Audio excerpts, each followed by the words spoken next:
I was starting a reading. The sitter was on Zoom. And right away, I was aware of a woman. Not just the presence of her energy, I was aware of her mannerisms, her mood, the way she carried herself. And I was aware of one very specific thing. She'd flick her cigarette at someone who annoyed her. So I told the sitter what I had. I said, I'm aware of a woman. You'd understand her to be cranky, a bit of a grouch. And the sitter responded, yeah, I think so. Then I offered the specific piece. I said, you'd remember her flicking her cigarettes at you when she was annoyed. And the sitter nervously laughed and said, oh my gosh, that's my mom. She actually did that. Here's the thing that keeps me up. If consciousness is only the brain, if when the body stops, the person stops, then what was that? What was happening when my body briefly wanted to behave like a stranger's mother who isn't alive anymore?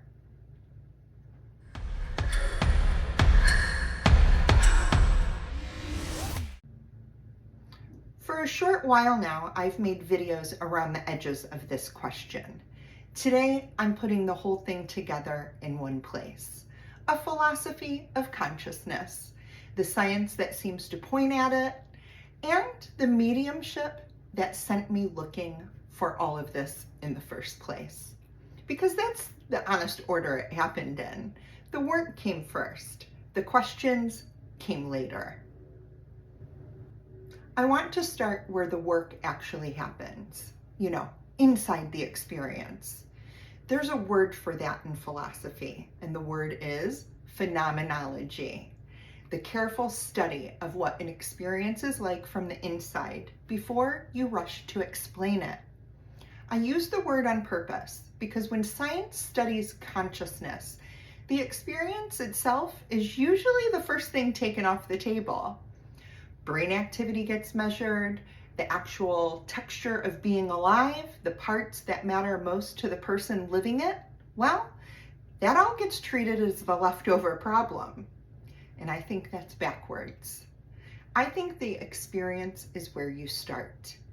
And one more thing before we go. I hold all of this very loosely. This is the best frame I've found so far. It's not certainty.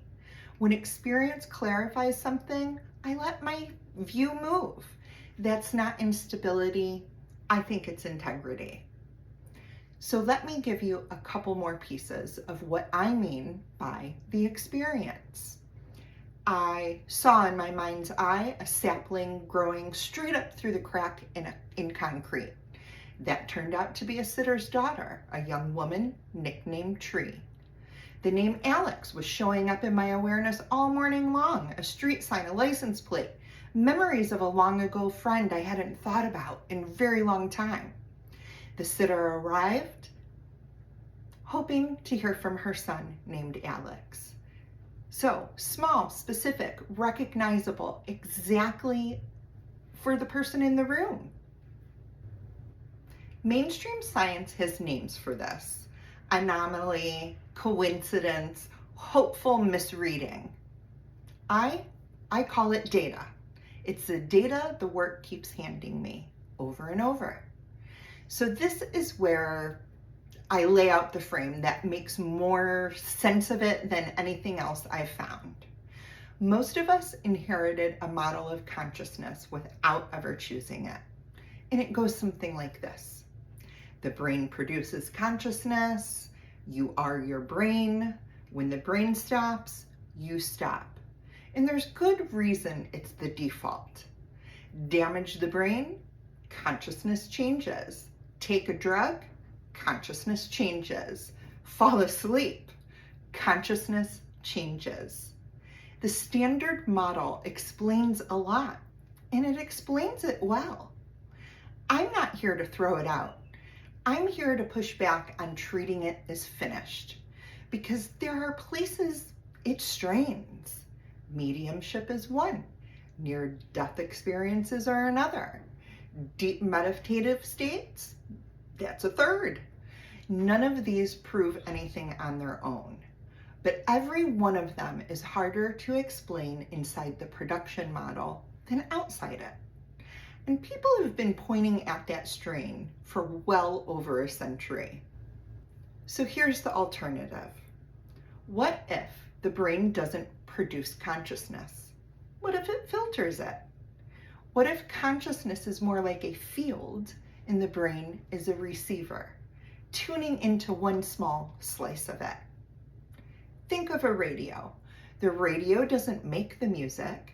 The music is already in the air, every station all at once. The radio tunes one in. If the radio breaks, the music doesn't stop existing. The receiving stops. That's the basic model. Consciousness is the music, the brain, the radio. And here's the part I want to be clear about. We are a part of the field, not separate from it. We're individual, you, me, distinct, and we're also tuned into something much larger through this body.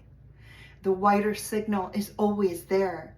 The receiver is just usually set to one station, the daily one, the daily get through your day station. Now watch what happens when you put this lens on. Brain damage changing consciousness still makes sense. You're changing the receiver, not the field. Drugs, sleep, anesthesia, all still make sense. The receiver tunes differently. But the cases that strained the old model stop straining. A near-death experience with vivid awareness during clinical death isn't a paradox. It's what you'd expect if the receiver can occasionally tune wider. A meditator whose sense of self thins out isn't malfunctioning. They're tuning differently. And a medium whose body briefly wants to behave like a stranger's mother isn't conjuring anything. It's simply reception. The mother was never in my head. She's in the field. This isn't a new idea, by the way. William James was writing about it in the 1890s. Henry Bergson built on it. Aldous Huxley borrowed the metaphor. So I'm in good company being a little suspicious of the standard story. Now, a fair challenge. You might be thinking, that's a lovely metaphor, Amy. Does anyone serious actually agree? So let me step outside my own experience for a few minutes, because the answer is yes. First, though, I have to name the thing standing in the way, because it explains why you haven't heard more about this. It isn't science, it's called scientism. Science is a method and a good one. It's willing to be wrong. That's its whole strength. Scientism is the belief that the method is the only road to truth, that whatever we can't currently measure doesn't exist or doesn't matter. And scientism is a big reason serious consciousness research stays underfunded and quietly dismissed. Ask the wrong question out loud and you can lose the grant, the position, the respectability. That's not the scientific method protecting truth. That's a culture protecting a paradigm. Here's the crack in that paradigm, and it has a name. Science explains an enormous amount about the brain. Structure, function, which regions light up and when. What it cannot explain is why there's something it's like to be you. Why red isn't just a wavelength. Why grief feels like something instead of only producing measurable chemistry. The philosopher David Chalmers named this the hard problem of consciousness. The name stuck. The problem has not been solved, not by anyone. It's the central open question in the field. And I think that gap is pointing somewhere. And listen to who's saying so from the inside. Christoph Koch is a neuroscientist who spent his whole career hunting for where consciousness lives in the brain. Exactly the person you'd bet would prove the brain makes it. And more recently, he's been saying we may have it backwards, that consciousness might be fundamental, not manufactured. Then there's physics. And this is the part that genuinely, I love reading about it. Several of the people who built quantum mechanics, the most precise science we have, arrived at the same uncomfortable place. Max Planck, father of quantum theory, in 1931, he said, "I regard consciousness as fundamental. I regard matter as derivative from consciousness. We cannot get behind consciousness. Everything that we talk about, everything we regard as existing, postulates consciousness." Erwin Schrödinger, whose equation is still the backbone of quantum physics, consciousness cannot be accounted for in physical terms. For consciousness is absolutely fundamental. It cannot be accounted for in terms of anything else. And then Werner Heisenberg, the uncertainty principle itself. The atoms or elementary particles themselves are not real. They form a world of potentialities or possibilities rather than of things or facts. The architects of modern physics telling us the solid world isn't so solid and consciousness may sit underneath it. Now, I'm not going to walk you through every study in theory here. That could be its own series, and there are podcasters doing it way better than I could, like Mayam's Breakdown. But if you want to read deeper, and I hope you do, here's where I'd send you. David Calmer's For the Hard Problem. His book is The Conscious Mind. Thomas Campbell's My Big Toe, a physicist's entire theory of everything built around consciousness. Robert Lanza's Biocentrism, the argument that the universe emerges from consciousness, not the other way around. And Christoph Koch, if you want it straight from a working neuroscientist. I'm a medium who reads a lot. These are the people who do this for a living. The point isn't that any of this is proven, because it isn't. The point is that the question is wide open, and the people who understand the physical world best keep bumping into the same wall. At the bottom of everything, you can't seem to take consciousness out of the equation. And here's what really gets me. None of this is new. Long before brain scans or quantum math, humans arrived at the same place from the inside, with no instruments at all. Two texts I like to go back to: the Tao Te Ching, roughly 2,500 years old. Its very first line says, in essence, the source of everything can't be named. The thing you can put into words isn't the eternal thing. It points at something underneath the visible world, something everything else is moving inside of. Its favorite image is water, yielding and shaping everything in any way. Hold that next to Max Planck, and they're reaching for the same thing. The second is the Yoga Sutras. Same era, completely different method. Thousands of practitioners watching their own minds for generations and comparing notes. What they found is a distinction that takes a while to feel. There's the activity of the mind, the thinking, planning, worrying, remembering, all the content. And there's the witness, the one that's aware of all that is happening. The mind is the instrument. The witness is what's using it. If you've ever meditated long enough to notice you can watch your own thoughts, that there's a you behind the thinker, you've touched the edge of this. That's the receiver model, stated more than 2,500 years ago. without a single brain scan. And it isn't only those two.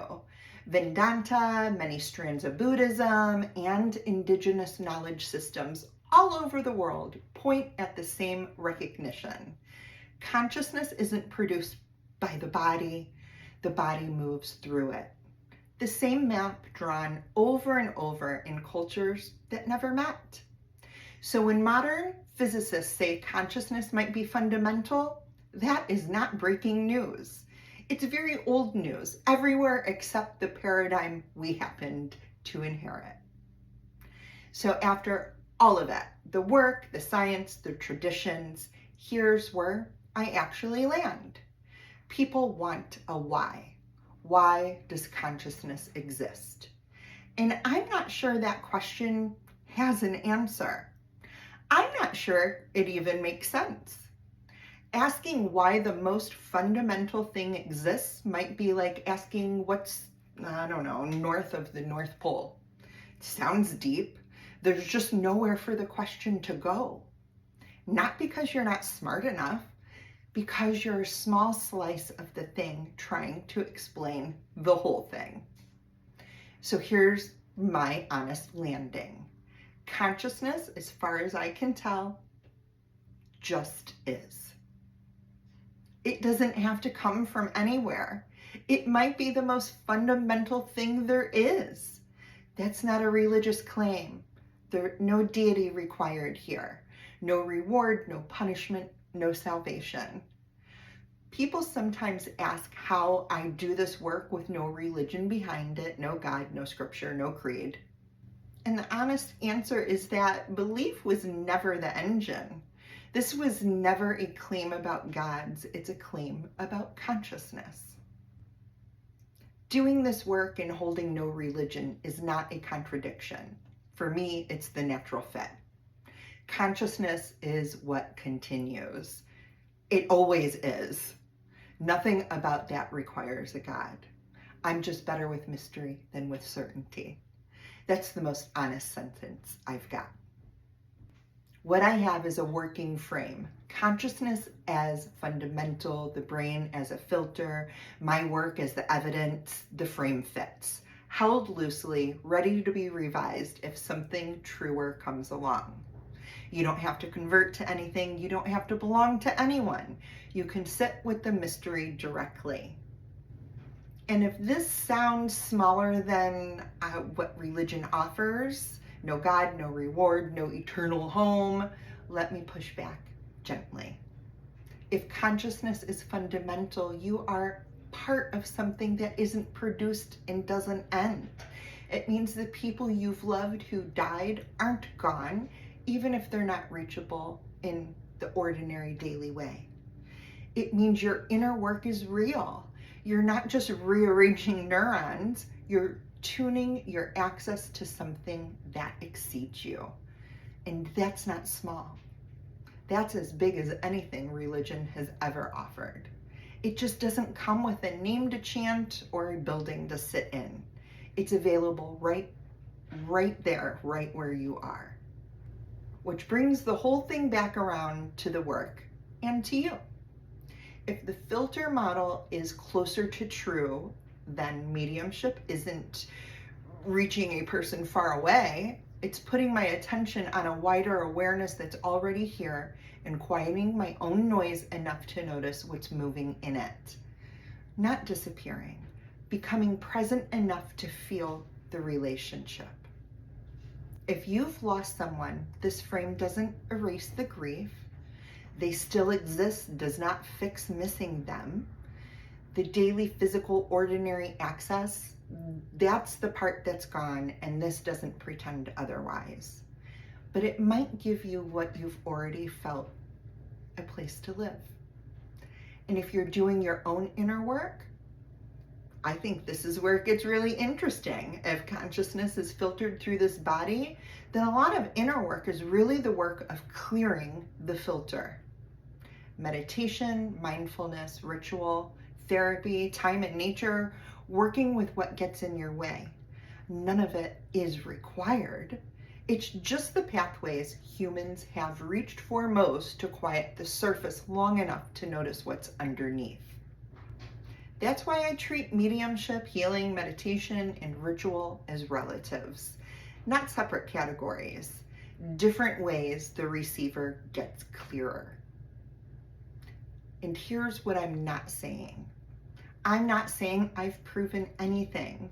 The filter model is not settled science. The production model is not disproven. Both have honest defenders and both have honest problems. I'm not asking you to believe what I believe. Again, I'm not selling certainty. What I'm saying is that this is the best frame I have found. It fits the experience the work has shown me better than anything else. It explains more, it costs less, and it leaves more of life intact. And I hold it loosely.